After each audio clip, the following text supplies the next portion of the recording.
Manuela Pokosi Koulibaly, c'est la chronique du jeudi.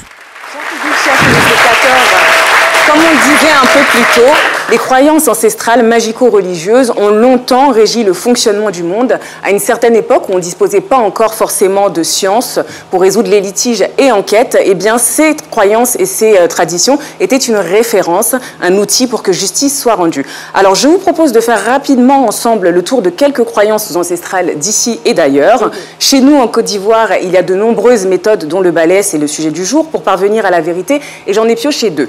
Alors le premier est le feg, que l'on trouve chez l'ethnie Sénoufo et qui fonctionne en fait comme un sachet de thé à l'intérieur duquel on introduit des plantes mélangées à de la poudre et on trempe ce petit sachet de thé dans de l'eau qui est contenu dans une assiette en terre cuite. Alors selon le nombre d'accusés, chacun prend donc son petit sachet de thé qui va devoir tremper dans l'eau lorsque ce sera son tour. Alors dans le cas d'un vol, qu'est-ce qui se passait? Eh bien, la couleur de l'eau changeait lorsque le coupable trempait son sachet dans l'eau. Dans le cas d'un litige terrien qui pouvait opposer une ou plusieurs personnes, eh bien celui à qui appartenait la terre disputée retrouvait un peu de cette même terre dans le sachet lorsqu'il le retirait de l'eau. Et dans le cas d'un meurtre, on apercevait les cheveux du cadavre à l'intérieur du sachet. Pour le deuxième exemple, c'est surprenant, hein. Le deuxième exemple, j'ai regardé chez les Dioula avec une pratique qu'on appelle dabakuruni. J'espère que je prononce palinké, Dioula, c'est ça, qui consiste à introduire une pioche métallique dans le feu. Donc elle devient rouge, brûlante, et chaque suspect doit y apposer la langue, autrement dit laper la pioche. Et le coupable donc aura la langue brûlée, tout simplement.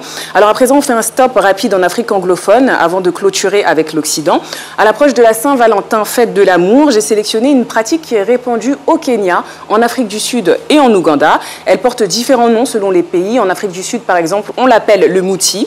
Et elle consiste à surprendre des conjoints infidèles en plein ébat, autrement dit la main dans le sac. Donc vous verrez normalement à l'écran une vidéo qui a fait la une de la presse kenyane en 2018. Un mari trompe sa femme avec sa belle-sœur. Coincés dans leurs draps, les amants ont dû appeler la population à l'aide pour les transporter chez une praticienne aussi. Voilà, on voit les images. Alors si chez les Occidentaux, cette situation peut relever d'autres raisons que l'adultère, ça porte le nom de pénis captivus. Je ne ferai pas la traduction, je pense que c'est assez explicite, hein, c'est assez explicite pour tout le monde. Eh bien, on le prend très sérieusement dans certaines régions, dans certains pays africains, et l'on raconte qu'il est impossible de séparer les deux amants si le conjoint qui a lancé le sort ou bien un médecin traditionnel n'intervient pas. Autrement dit, ça va se savoir. Pour achever cette chronique du jour, on dépose désormais nos valises en Occident, qui n'est pas en reste, parce que du côté de l'Occident, on utilisait aussi des voyants, des médiums, des gens comme ça au pouvoir dit surnaturel pour résoudre des enquêtes. Plus récemment, on a découvert les mentalistes dans la vie réelle qui ont fait l'objet d'une série très connue aux États-Unis et qui aident parfois à résoudre des enquêtes policières. Alors davantage attaché à la rationalité plutôt qu'à la spiritualité, l'Occident s'est tourné vers la science et la justice pour démêler les enquêtes, mais même si elles ont permis une approche moins arbitraire que ces méthodes, ces coutumes religieuses, elles peuvent être aussi inexactes. Et c'est justement, je voulais en arriver là. Dans le cas de Dongui, aujourd'hui, on a des poursuites judiciaires, mais ces traditions-là peuvent mener à des choses beaucoup plus graves, en fait, entraîner même la mort, le suicide des gens, et c'est très dangereux. Alors, pour évoquer une erreur judiciaire qui s'est passée aux États-Unis, on a l'affaire Rodney Reed. C'est un Afro-Américain de 53 ans qui était dans le couloir de la mort parce qu'on l'accusait d'avoir assassiné une jeune américaine, blanche de 19 ans.